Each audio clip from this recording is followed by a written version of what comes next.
चाहती हूँ कि मेरी बहन को आप देखें। अब बताओ, इनसे कोई जेलस नहीं करेगा, इनसे कोई सड़ेगा नहीं, किसी को कैसे बर्दाश्त होगा?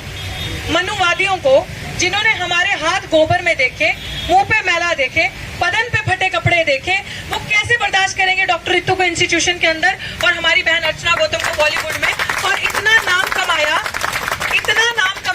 मैं सच बता रही हूँ, मतलब मैं कसम किसी की नहीं खाती, but my father is no more, but I don't remember the name. Season, Bigg Boss season के विनर का नाम मुझे नहीं याद है जब आपका सीजन था, लेकिन मुझे आपका नाम याद है। बायसनेस नहीं है, लेकिन जिस सीजन में आप थी मुझे बिग बॉस के सीजन के विनर का नाम नहीं याद है। तो बहुत बहुत शुक्रिया आपका। बट मैं ये बात इसलिए आपको बता रही हूँ, थोड़ा पेशेंस बनाए रखें सारे, आराम से, प्यार से। मैं इसलिए ये बात आपको बता रही हूँ कि आज जिस जातिगत ग्रस्त मानसिकता की मैं शिकार हुई हूँ, ये क्यों किया है?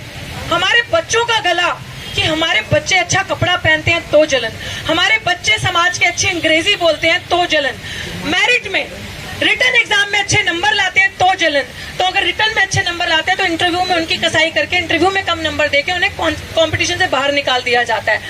ये चालें जो कि मनुवादी विचारधारा के लोग, ये जो नेक्सस है, ये सदियों से हमारे साथ करते आ रहे हैं। बट मैं आपको बता रही हूँ, ये लड़ाई आज दिल्ली विश्वविद्यालय के वाइस चांसलर और यहाँ पे आईबी, जो भी पुलिस का कर्मचारी, जो भी बंदे हैं स्पेशल सेल के, सुन ले, देख ले।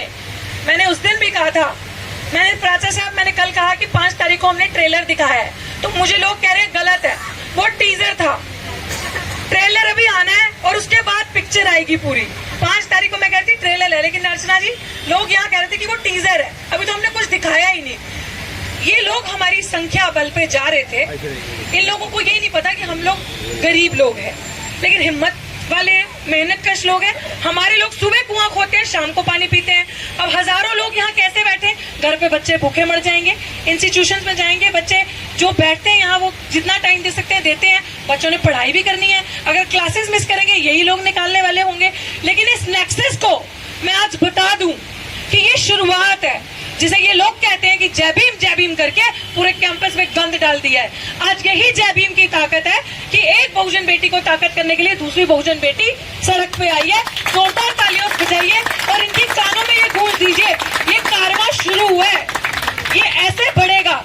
और हम भी पूरी मिशन सेव कॉन्स्टिट्यूशन की टीम से आपको पूरा आश्वासन देते हैं कि हाल ही में जो वीडियोस हमने देखी आपके साथ, हम किसी पार्टी से नहीं है, हमारा संगठन मिशन सेव कॉन्स्टिट्यूशन है, संविधान को बचाना।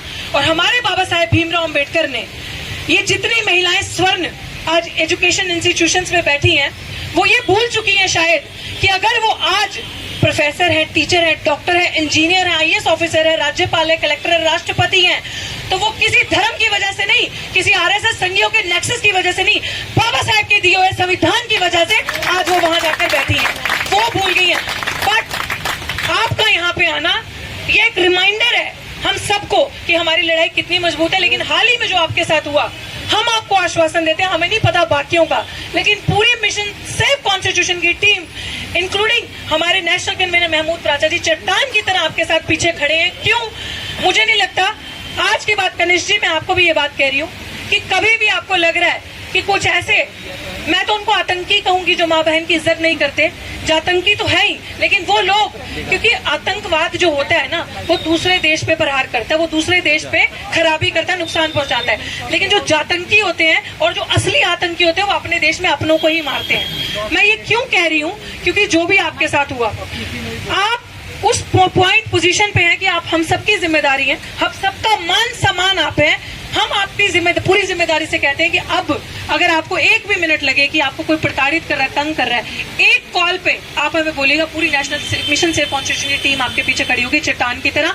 और with due respect sir, I think I am right when I am saying it, if she needs us we will be there any time.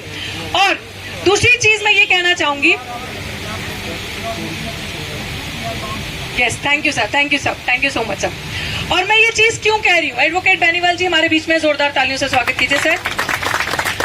मैं ये बात इसलिए यहाँ पे कह रही हूँ क्योंकि एडवोकेट महमूद प्राचा जी ने जिस तरीके से महिलाओं को सशक्त किया और जिस तरीके से महिलाओं का साथ देके, मैं अपनी अगर बात करूं तो इट रिमाइंड्स मी कि हमारे डॉक्टर बाबा साहेब भीमराव अंबेडकर ने क्या कहा। उन्होंने हमेशा पूरा तवज्जो सारी जिंदगी दे दी अपनी कि महिलाओं की शिक्षा, क्योंकि अगर एक पुरुष पढ़ेगा तो वो पुरुष पढ़ेगा, लेकिन अगर एक महिला पढ़ेगी और पढ़ेगी तो उसका पूरा परिवार पढ़ेगा, आने वाली पीढ़ियां पढ़ेंगी। तो ये बाबा साहिब की सिखलाइयां थी। बाबा साहिब ने महिलाओं को सशक्त करने की बात करी, अपने पैरों पे खड़े होने की बात करी।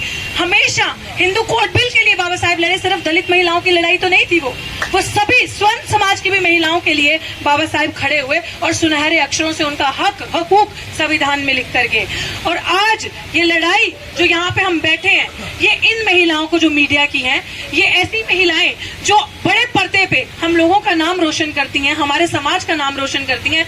हम जैसी महिलाएं जो शिक्षक हैं, दिल्ली विश्वविद्यालय में पढ़ने का सपना देखती हैं, और ऐसे बच्चे जो छात्र हैं यहाँ पे, इस तरीके के, इन सबका हौसला बढ़ता है, क्योंकि ये सब देन बाबा साहेब भीमराव अम्बेडकर की है। और मैं ये बात आपको क्यों बता रही हूँ, यहाँ बैठना क्यों जरूरी था? यहाँ बैठना इसलिए जरूरी था कि जब दलित अच्छा बोलता है, पढ़ता है, अच्छे कपड़े पहनता है, तो वो इनकी नजरों में उस पे हाशिए पे आ जाता है। बिल्कुल इनसे बर्दाश्त नहीं होता कि हम खूबसूरत कैसे दिख रहे हैं, हम अंग्रेजी कैसे बोल रहे हैं, हम अच्छे कपड़े कैसे पहन रहे हैं। तो वो उन्हें लगता है कि कुछ ना कुछ करके फर्जी इनके ऊपर कुछ करो और इन्हें सिस्टम से निकालो, कहीं गुटबाजी ना बन जाए, कहीं ये लोग अपना एक अलग से जो इनकी एक पॉपुलैरिटी है, इनका एक फैन फॉलोइंग है, उससे गुटबाजी बना के कहीं एक लोग आवाज बुलंद करके एक यूनियन ना क्रिएट कर ले हमारे अगेंस्ट। उस चीज को ब्रेक करने के लिए जो बुलंद आवाज होती है, जो ईमानदारी से चलती है, उसको निशाने पे लाया जाता है। तो वो डॉक्टर रितु सिंह इनके उस पे आई। ये क्रिमिनल जो डॉक्टर सविता रॉय आप देख रहे हैं, ये पहला केस नहीं करा इन्होंने। जो मेरी अगर आप चार्जशीट पढ़ेंगे तो इनके करतूते, कारनामे, देखिए हंसी की बात है, लेकिन मैंने गुंडी क्यों कहती हूँ, क्योंकि है वो अपने आप को रणवीर सेना की कहती है, इसलिए कहती हूँ और बड़े प्राउड से कहती हूँ। क्यों? इनको ना बहुत एक कल्चर बनाया हुआ है, ये बड़े सोफिस्टिकेटेड है और इनका एक क्लास है जो हमसे मैच नहीं करता। बट इधर इनको गुंडी कहना, क्रिमिनल कहना, फ्रॉडस्टर कहना हमारी जिम्मेदारी बनती है, ऐसे लोगों को एक्सपोज करना जो झूठे दिखावे के पीछे अपना नकली मुखौटा पहन के बैठे हैं इन कुर्सियों पे। क्यों? क्योंकि इन्होंने मेरे साथ लड़ाई लड़ी, इन्हें लगा कि जैसे बाकी तरह से मैं बचती है, यहाँ से भी बचती चली जाऊंगी। लेकिन मेरे टाइम पे क्या हुआ, हड्डी फंस गई इनके गले में और मैंने अपना घुटना रख दिया है इनके, जैसे कहते हैं हिक पे, छाती पे, मैंने अपना छाती पे मूंग डल रही हूँ मैं इनकी। अब मैं इनके हड्डी बन चुकी हूँ गले की। और वो क्यों हो गया, इनको लगा ये भी 4 दिन बोलेगी चली जाएगी। लेकिन ये पूरा नैरेटिव जो क्रिएट करते हैं उसे हमने ब्रेक करना है। इनका जो स्टीरियोटाइप है, इनकी जो मानसिकता है कि दलित ऐसे दिखने चाहिए, दलित अच्छे कपड़े नहीं पहन सकते, हमारे साथ बैठ नहीं सकते, ऊंचा बोल नहीं सकते, अच्छी अंग्रेजी नहीं बोल सकते, उस नैरेटिव को, स्टीरियोटाइप को, उस मानसिकता को ब्रेक करने के लिए आंदोलन है। हमारे जो इंस्टीट्यूशनल मर्डर हो रहे हैं, रोहित वेमुला से लेकर अभी IIT के आयुष और अनिल कुमार, उनके जिस तरीके से शैक्षणिक हत्याएं जो हो रही है, उनको रोकना जरूरी था। इसलिए ये आंदोलन जरूरी है, इसलिए यहाँ बैठना जरूरी है, हमें एक होना जरूरी है। क्योंकि इनकी लड़ाई क्या है, हमसे जिद क्या है कि हमारे बच्चे पढ़ के विश्वविद्यालयों में घुसे ना। विश्वविद्यालय रोकना चाहते हैं ये, क्योंकि अगर हम यहाँ पढ़ेंगे तो अगर हमसे लड़ेंगे और सवाल करेंगे, जब सवाल करेंगे तो इनका जो पखंडवाद है, इनका जो झूठा नैरेटिव है, इनका मेरिट सामने आएगा कि पखंडवाद तुम करते हो।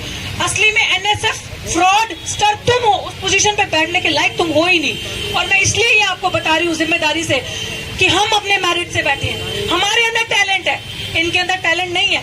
इनका अगर कोई गॉडफादर ना हो इंटरव्यू में बैठा हुआ, तो ये इनकी सिलेक्शन कमेटी में सिलेक्शन नहीं हो सकती। ये सब सेटिंग से चलते हैं, ये सब पैसा खा रहे हैं और पैसे से चलते हैं। हम ईमानदार लोग हैं, इसलिए अपनी लड़ाई सड़क से लड़ रहे हैं। और मैं यहाँ क्यों बैठी हूँ? क्यों? क्योंकि जब क्रिमिनल, गुनाहगार कुर्सी के ऊपर हो तो बेगुनाह सड़क पे ही होगा ना।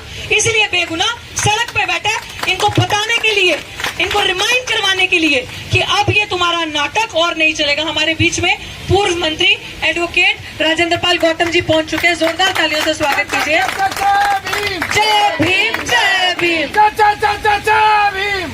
भीम, जय भीम, जय भीम। मैं ज्यादा और वक्त नहीं लूंगी, मैं चाह रही थी कि मेरी साथी को मेरी थोड़ी सी बात पता चले, मैंने इसलिए बात कही। अभी